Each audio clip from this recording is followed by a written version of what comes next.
Good Friday morning, YouTube. Sir Owen Disney here for yet another daily vlog. Yay! I am sitting here. It's a little bit after 10 o'clock in the morning.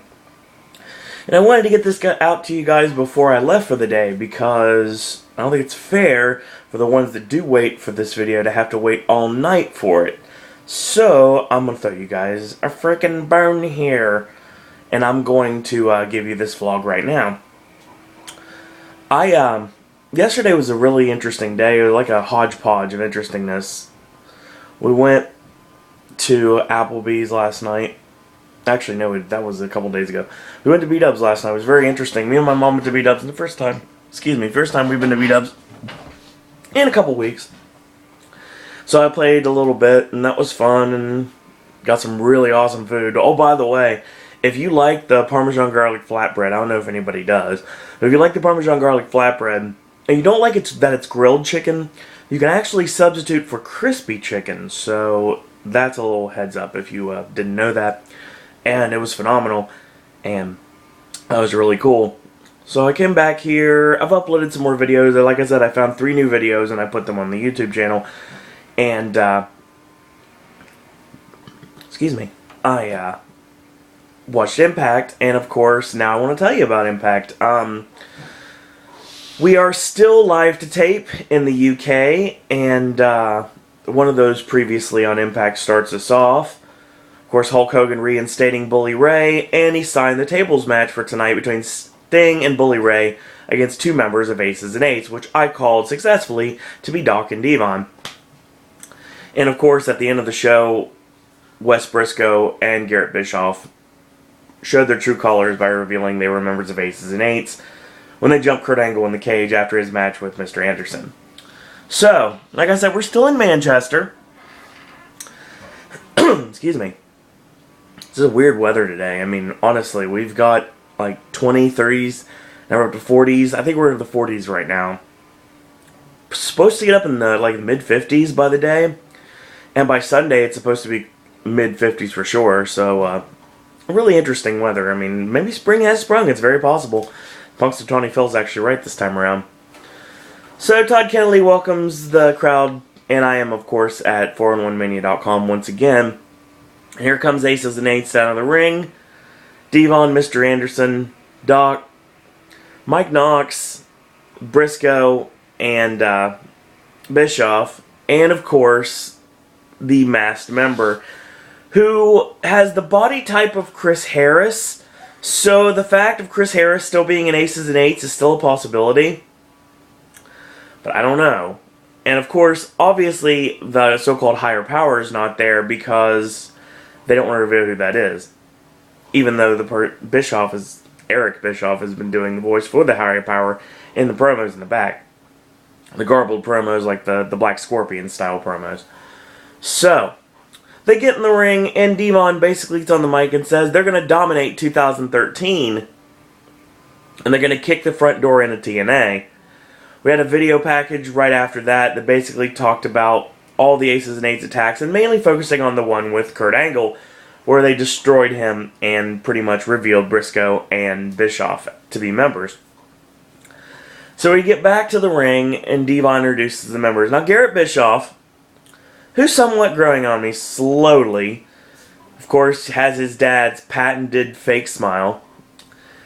And basically, he thanked the crowd for all their boos. A really nice heel tactic that his dad perfected, that I use in the indies myself. Thank you very much. He says, "To hell with TNA fans. Don't need you guys. We don't need you as family. My new family is the Aces and Eights." And then the wagon lost its wheels. Wes Briscoe talks. For everybody saying that Wes Briscoe is something special, in the ring he's okay. I mean, he's a Briscoe. I mean, you have to expect greatness from him. But don't let him talk again. My God. He's not as bad as Biggie Langston. But don't let him talk again, especially not for Aces and Eights. And that's another problem. That's one problem I've had to start off. And usually I don't criticize TNA. I know you call me a bandwagon jumper, you call me a Kool-Aid drinker. I'll drink the Kool-Aid, drink Crystal Light, like I said. When it comes down to it, don't let Wes Briscoe talk anymore. I'm going to tell you exactly what he said. Well, first off, he was supposed to say Hulk Hogan was the cause of him joining Aces and Eights. Word for word verbatim, Wes Briscoe said, Hawk Hogan, not Hulk Hogan, Hulk Hogan. It's enunciation, boys and girls. It works very well. Hawk Hogan. I don't know if that's Hawk as in or if it's Hawk as in like the animal, or if it's Hawk as in what a rush. I mean, it's not Hulk Hogan. Hulk Hogan. Garrett Bischoff said Hulk Hogan. Devon said Hulk Hogan. How hard is it to say Hulk Hogan? Don't say Hawk Hogan. Dear God, don't talk anymore, you goof. Anyway, he said he basically caused Hogan caused him to join the Aces and Eights because he said he had to start from the bottom and work his way to the top. That's pretty much what he was trying to say, and he did it badly. He said, with the Aces and Eights behind him, it is his time to climb the ladder. And the garbled mess was his bad promo. All aside, that was pretty much what he was trying to say. Devon got back on the mic to rescue us all and said to tell Hogan to understand one thing: the Aces and Eights always have an ace under their sleeve. I'm going to go with the Benedict quote again. You know, the 180 versus the 360, like Benedict from Last Action Hero. And I quote him a lot. And it just works sometimes. But it's not ace under their sleeve. It's ace up their sleeve. It's just bad. Just bad. And I'll tell you what, the fact that this was live to tape, they could have edited these mistakes, and they didn't. And that was a total bad idea on TNA's part. And I don't, like I said, I don't go after TNA as much as I go after WWE. But usually they don't give me enough to criticize, contrary to popular belief. But in this case, my God, terrible way to start off Impact. And, Briscoe's motivation was there, but he didn't have the right wording. And Bischoff's wording was there, but he didn't have the right emotion. So it was kind of like everybody was missing something. Wow. I almost reverted there, sorry. Tell me why you put Mr. Anderson in the Aces and Eights, who's a good talker, by the way, and you don't let him talk in a promo. I understand Mike Knox. That's fine. He's your muscle. I get that. Doc, you know, Gallows personally is a good mic worker. He could have said something. I know this was to introduce Garrett and Wes into the Aces and Eights, and I totally understand that. But Devon talked. But then again, the case for Devon is the fact that he's pretty much the leader. Well, he's mainly the leader. He's obviously, they don't have a leader. They have a higher power. But that's another story altogether. And Taz, of course, was talking him up at the announce table, like he's supposed to, like a good heel commentator should.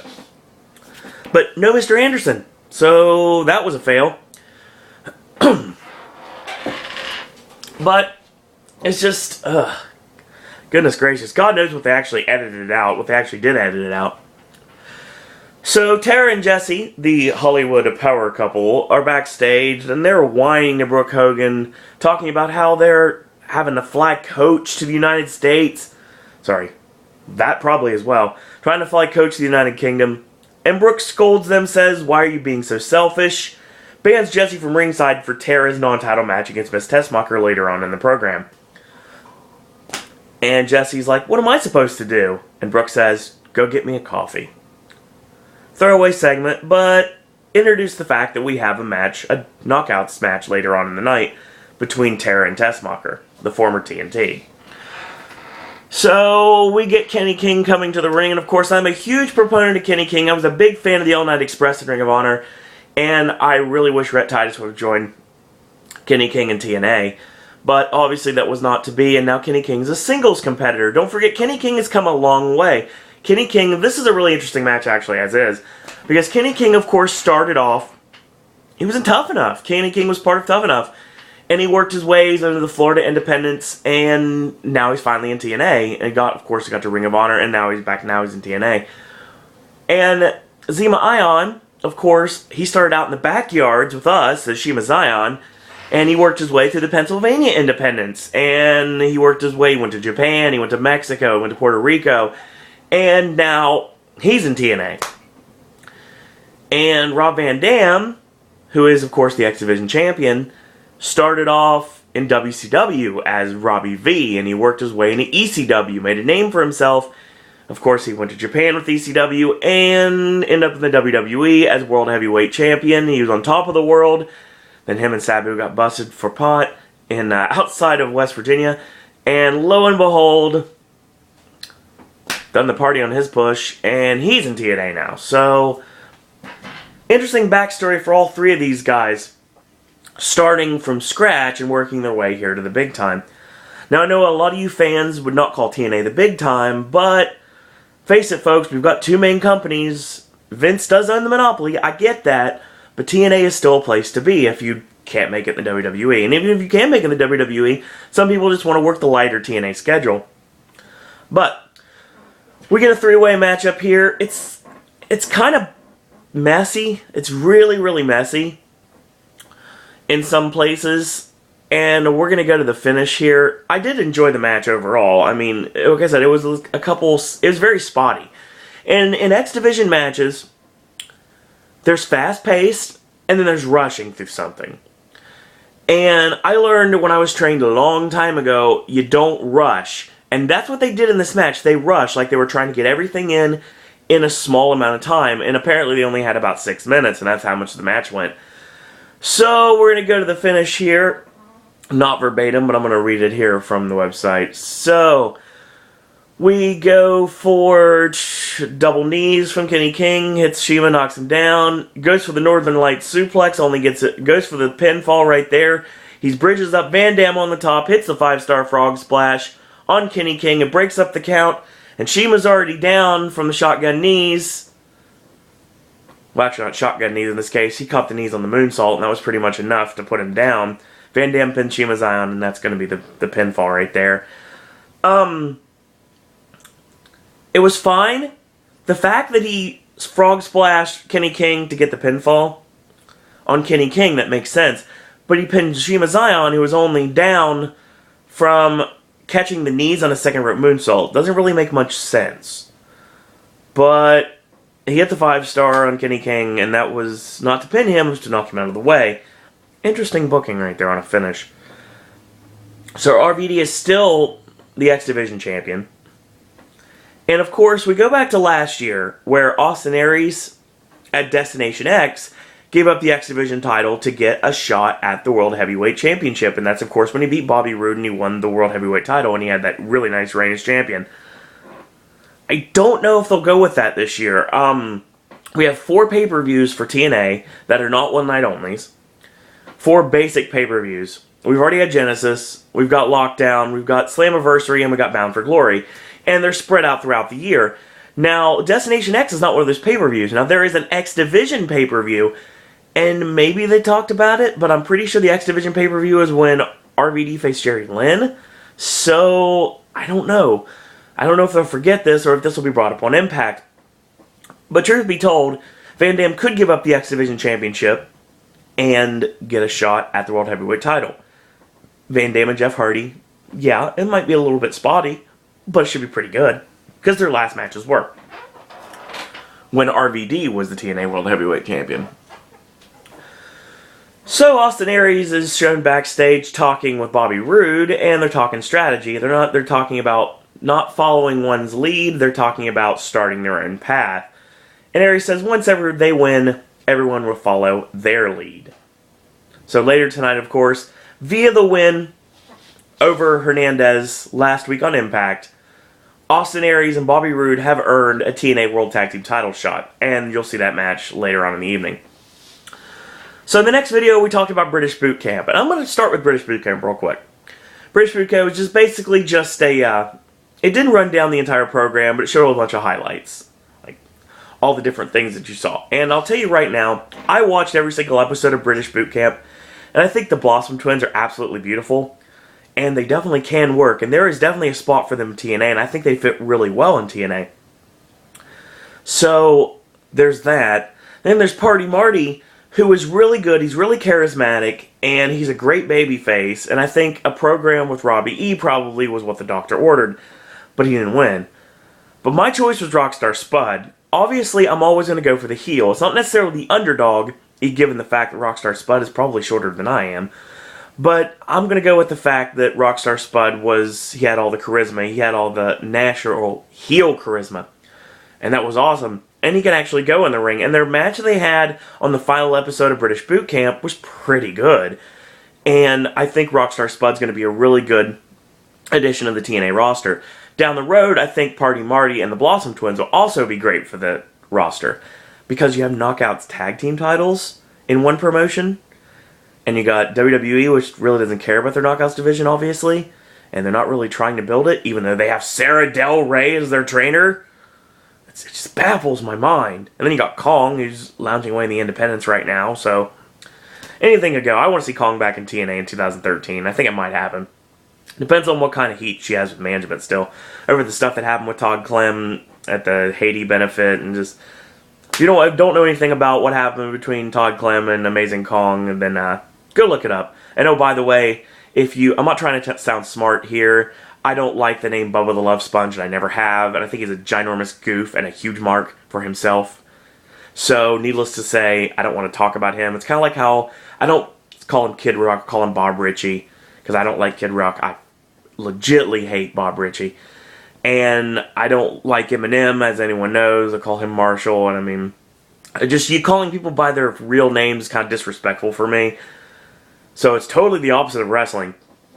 It just really depends on the situation, but that's pretty much how I roll.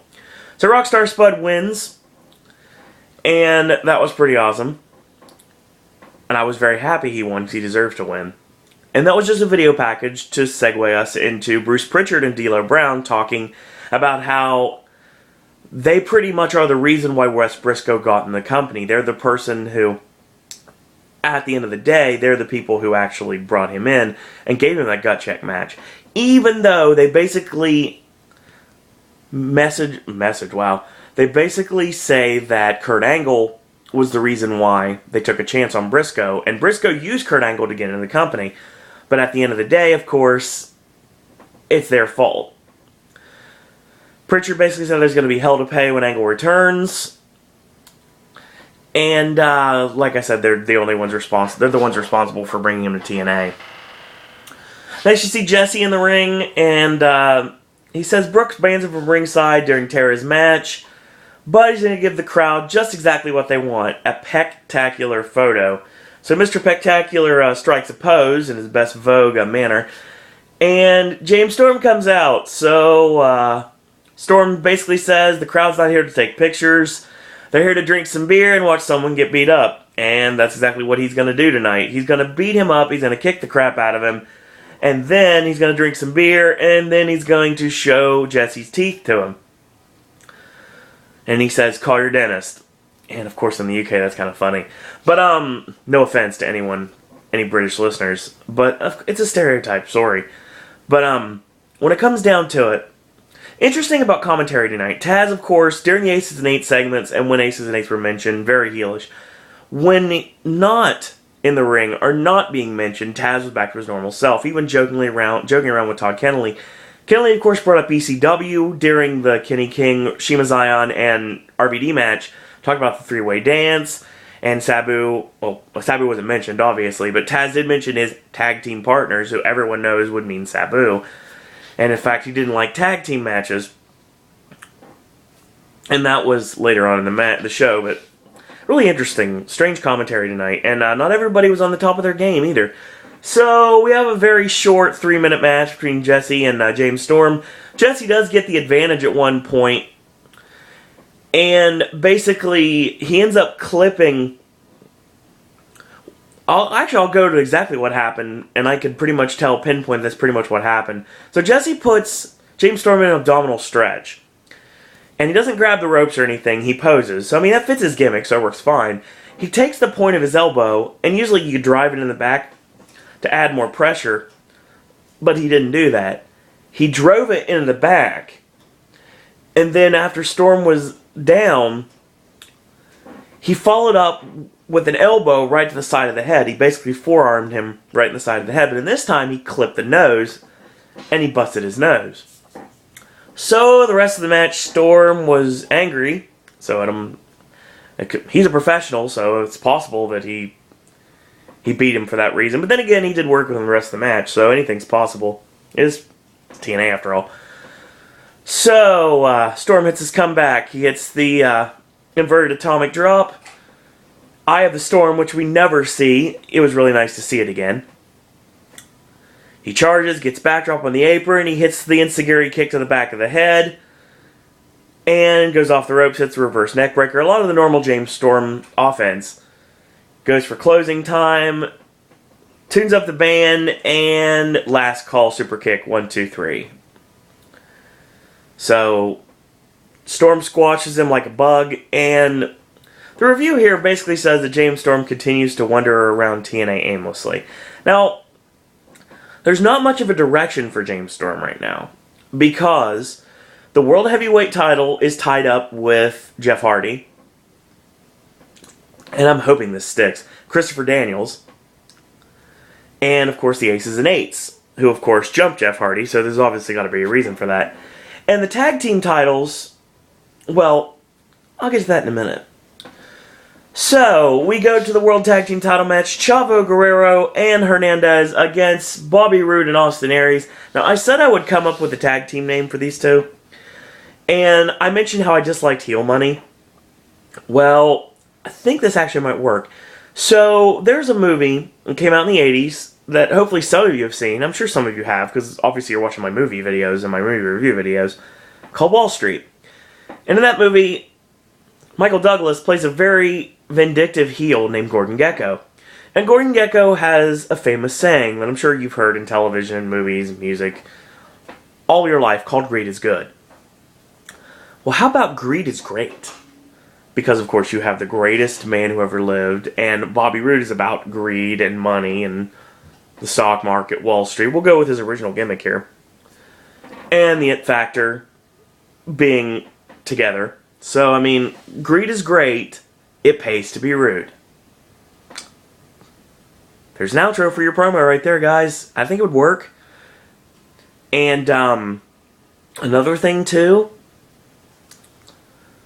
Factors of greatness, or the greatness factor, or,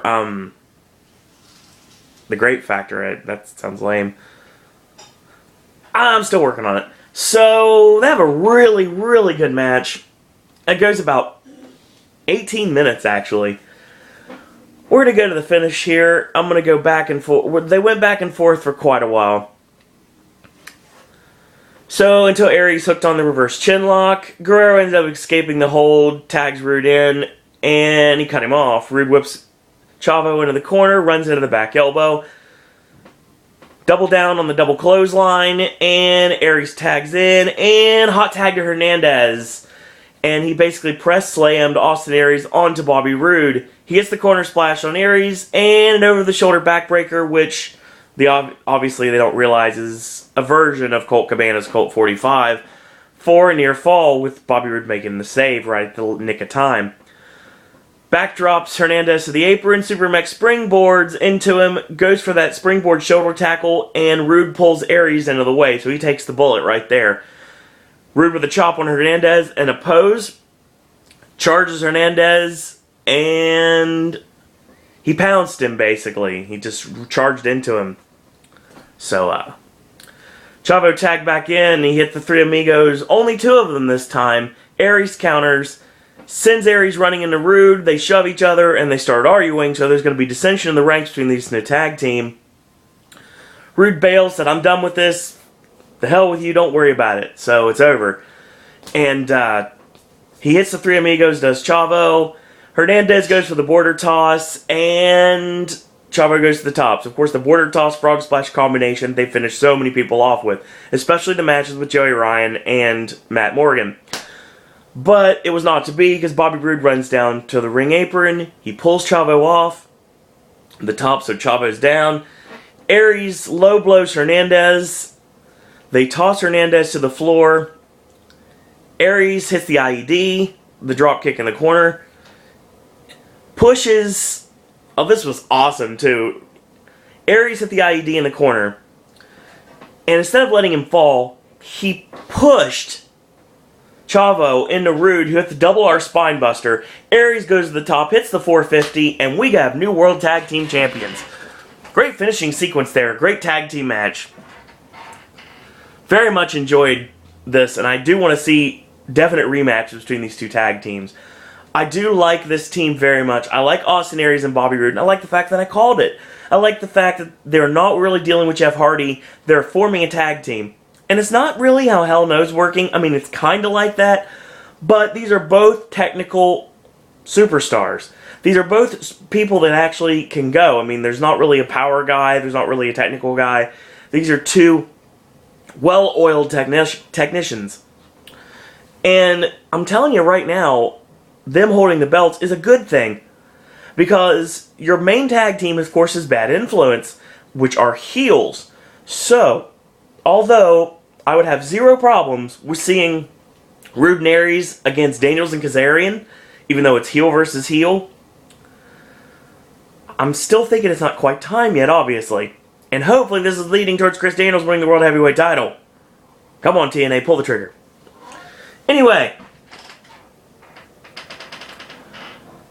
So, and the reviewer here actually called Rude and Aries basically TNA's team, Hell No, and it's kind of like that, like I said, but not really, because they're putting their own complete technical spin on it.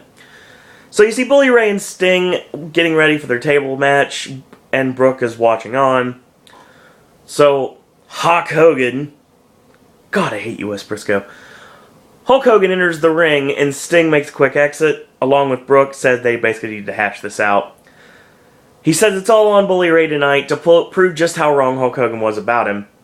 He says, in very low tones, so you can prove that he's being serious, Bully ain't no good guy. He's just good to Hogan's daughter.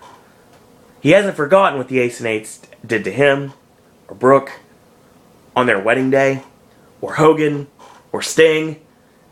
And he basically said, he ain't no good guy. He's a very bad one. And Hogan says, it's all on Bully Ray just to end this once and for all tonight. They pound fists, and Bully says, consider it done, Dad. Hey, it worked considering the storyline. And Hogan just mutters perfect as we cut to commercial. But, I mean, talking about killing momentum, I mean, I don't think so, honestly. I think the promo was good as is, and it worked fine for Hogan to get the last word in.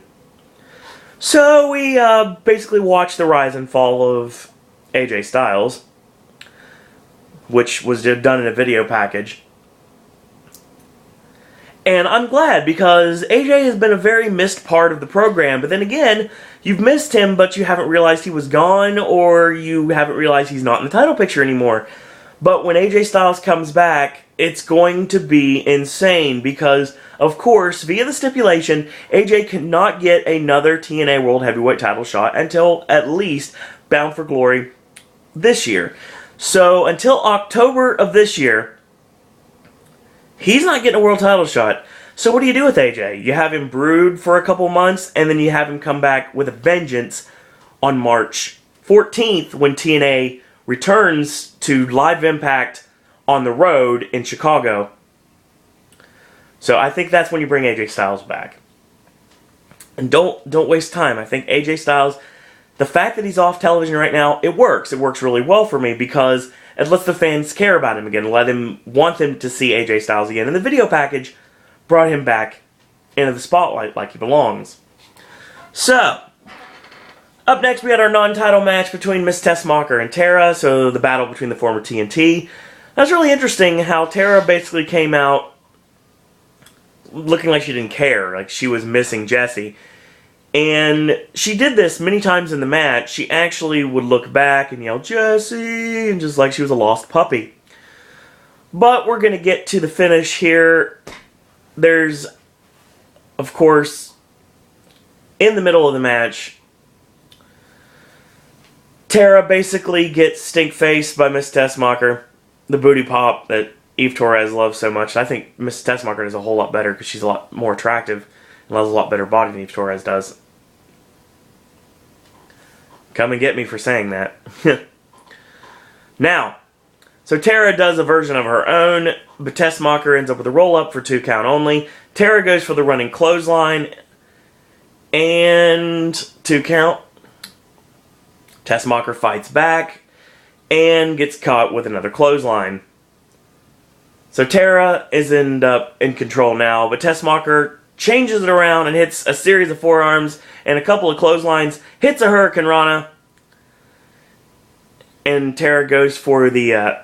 Tara is in the corner, and basically she's going to thrust herself. They're thrusting into the face buster out of the corner, which is a spot she does every once in a while. Tara counters it, and Snake Eyes her on the top turnbuckle. Tessmacher ends up recuperating. We go back and forth for a couple seconds later and hits the test shot for the 1, 2, 3. Now, honestly, it started off hot and it was fine. It was a 6-minute match. And I don't have a problem with that, but the crowd died during it because there wasn't enough in the middle to keep them entertained. So basically, she got the victory. And Tara is only able to win now with Jessie at her side. And that's basically the storyline we're conveying here. Don't forget we had the tag team match, the mixed tag on Impact last week, where Velvet Sky got the pinfall. You gotta think about that. So Velvet Sky has pinned the Knockouts champion. Tara has pinned the Knockouts champion. What do you do to determine who's going to face Tara for the Knockouts title? I think we're going to find out in the next couple of weeks. Actually, I know what happens in the next couple of weeks, but let you guys go along for the ride. And if you want to read spoilers, go right ahead. So, JB's in the ring, and he is here to introduce America's television audience. And, of course, the UK is being reintroduced to the British Boot Camp winner, which was Rockstar Spud. So he comes out, and he basically says he's finally there where he's wanted to be, in this ring, in front of his own countrymen. And Robbie E and Robbie T come out. And that's awesome, because like I said, I like Robbie E. He's a guilty pleasure. So basically he says, Robbie E winning TNA contract was a travesty, bro. And he says he's a midget. He said he's not a rock star, he's a pizza delivery boy. Interesting. So Spud got in his face, and Robbie T standing in the way, and he's like, you gotta be happy the bigger Rob's gonna hold me back, and he's like, you're lucky Bigger Rob's holding me back, and if he told Bigger Rob to knock Spud out, then he'll do it right now, because he does everything that Robbie E says. Keep that in mind, folks. He calls Spud a piece of trash, and once again reiterates the fact that Robbie T does only what Robbie E tells him to do. So then Robbie T ducks down to pick up the clipboard, the list which dropped, and Robbie E gets knocked down with a right hand, knocks him out of the ring. So basically Rob Terry, to Spud's music, starts doing the fist pump. And Spud stops him, changes his hands to devil horns, and he starts rocking it. And they pose together. Robbie T walks to the back. So I think we've split up Robbie E and Robbie T. And that's fine. This reviewer doesn't like Robbie E, but I like Robbie E personally. I think Rob Echoes is a good talent, and I like the Robbie E gimmick. And I really like Rockstar Spud, and I'm really interested to see what they're going to do with him. Now, I thought that his first program would be as a heel, but I guess with him winning British Boot Camp, you have to make him a face, even though he's got perfect heel charisma. So he could possibly turn this way. Or I think what you could have done in this promo, if you didn't want to turn Robbie T already, to bring him back to being Rob Terry, then you could have had ENT, I didn't do it on purpose, beat down Spud, and then Party Marty comes out with a chair and makes the save, and we got a program already. But you didn't go that direction. You went with Spud getting the shine, and that's fine. I got no problem with that. So he's basically got his first feud when we get back to America against Robbie E. And I didn't read the spoilers, so I don't know in the next 2 weeks if you're going to see that match, or if we're just going to build it, or we're just going to let it end right here, or if we're going to see the Blossom Twins or Party Marty on Impact. But I guess only time will tell. So basically, Bully Ray and Sting are shown walking in the hallway, and they're stopped by Brooke. Sting says, get your game face on, and Bully says, maybe it's time to put the war paint on. So, of course, just like at Bound for Glory, back when Bully Ray was a heel, he's going to put the face paint back on, and Sting yells at Showtime, and they walk off. So that's fine. So basically we show the Aces and Eights jumping Jeff Hardy, which should have led to Christopher Daniels winning the World Heavyweight title on Impact a couple weeks ago, but I'm not bitter. Anyway, we have an update on his MRI, and he says he'll be back on the show in about 2 weeks. Which, coincidentally, 2 weeks would be after lockdown. So, there you go. So Devon and Doc made their way to the ring, and they're representing Ace and Eights for this main event. And Sting and Bully Ray made their way out to the ring to Sting's music. And like I said, the Bound for Glory steeds of wearing the face paint. Now, real quick, I want to say something about TNA right now. Bellator Crawl on the bottom of the screen, the very bottom right-hand corner of the screen, when it said, turn into Bellator in 20 minutes. I don't care. Obviously, I don't care. This week, they did it right, and it was awesome. It said Bellator coming up next. It didn't say how many minutes, unless I missed it, because I was paying attention to the action. But it basically said Bellator coming up next, and I got no problems with that whatsoever, because it's promoting Bellator, but it's not being overly promoting Bellator, which is the fact that it's telling me what time it's going to be on. I know it's on next. I get that, TNA. That's fine. This time, you didn't tell me every second it was going to be taking away. So, guys, don't worry. 20 more minutes of Impact, and you guys can watch MMA. So, great job, TNA. Another thing, too, they announced apparently tonight on Bellator, last night on Bellator, Dixie Carter made the announcement. All you WWE fanboys, be sad. Or don't care in some cases, because it's official. Jeffrey Nero Hardy, the TNA World Heavyweight Champion, has signed a contract extension. He's got 2 more years on his contract with TNA. So, those armchair bookers that wanted Punk and Hardy at Mania, not going to happen, sorry. Jeff Hardy is sticking with TNA. So, like a reviewer said, it's time to get the belt off of him. So, give Christopher Daniels the World Heavyweight title. And start building new talent to face Jeff Hardy. And I think Christopher Daniels is the right answer. But I gotta start building babyface talent to face off for the World Heavyweight title, James Storm. So, I'd say AJ Styles, but he can't go after the world title. But he could be in the main event even though he's not going after the World Heavyweight title. He could be a secret weapon against Aces and Eights. Or, like the Trey Dog doesn't want, he could be another member of Aces and Eights. Which I guess would make sense, to be totally honest, because Aces and Eights didn't go after AJ. So, we get a 14-minute double tables match between Sting and Bully against Doc and Devon. And basically, we're going to the finish here. Ray dropped Doc with the big boot, and he goes for the Sudanese meat cleaver, which is Abdul the Butcher's elbow, or a lot more like Dusty Rhodes' elbow in this case, obviously. Goes for the elbow, Doc rolls out of the way, he hits a big boot of his own. So they go to the outside, as Doc chokes Bully with his studded belt. Devon and Sting spill into the ring. Sting with a body slam, and Ray heads to the second turnbuckle, and Sting grabs the legs, and Ray with reversal, and hits the headbutt into the groin. Dudley Boys style. So Ray looked at Sting, he looked at Devon, he shoves him off, get the tables, and the crowd just... They did the 1, 2, 3, and the whole Manchester crowd just yelled, get the tables. And that was awesome. So Bully pulls the table out from under the ring, slides it inside. They set up Aces and Eights, of course, Pearl Harbor from behind. Devon and Doc go for a double suplex, and Sting pulls the table out of the way. Actually, no. Bully pulls the table out of the way so Sting doesn't go through it. And that works. So Bully attacks both men. He strikes in the corner. Doc attacks from behind, knocks him to the outside. Doc sets the table up, and they lay Sting on top of it. Ray pulls Devon to the floor, and double clotheslines, so they're double down on the outside. Sting crotches Doc up top, going for the superplex to put him through the table. Mike Knox comes out, and this time pulls the table out this way, so they hit the canvas. Devon goes to hit Sting and nails Knox instead, so Sting hits the Scorpion Death Drop on Doc. Devon sets the table back up. A lot of action to call here. So Bully slides back in, Ray no-selling the strikes, and he starts to hulk up. He hulks up, and yes, he does it, and the three punch hits him, throws him off the ropes, hits the big boot, and instead of going for the leg drop, he picks up Devon with his version of the Uranagi, which ended up being more of a choke slam and put Steve on right to the table, and that's the match. For a hardcore match, kind of subpar. Not what I'd expect from these four.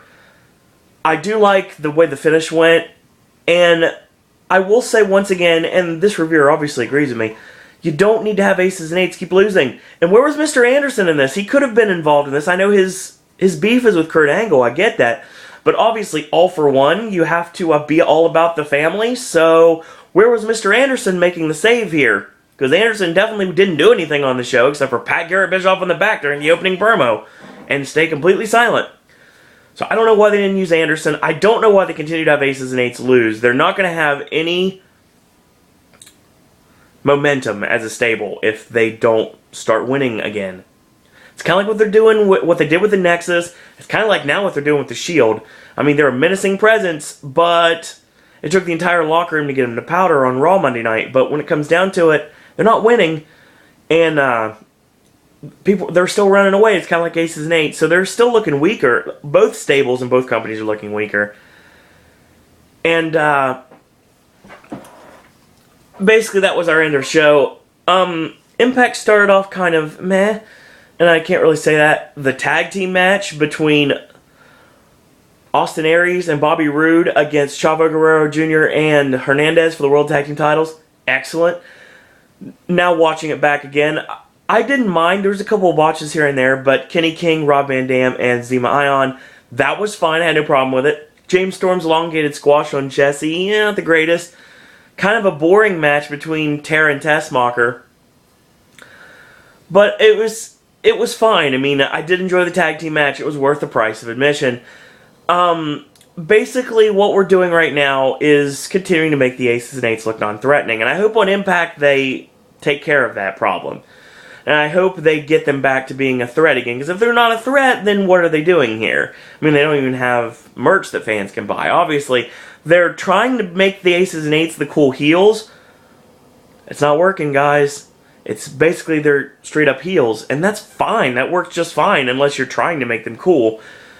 And making them cool be giving them merch. And you're not giving them merch, so you're making them a real heel stable, which you don't see very often.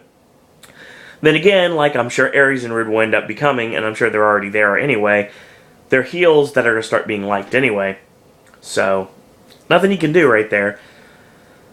We're back in London next week for the live-to-tape TNA Impact. The show was kind of a mixed bag. The tag team match was phenomenal.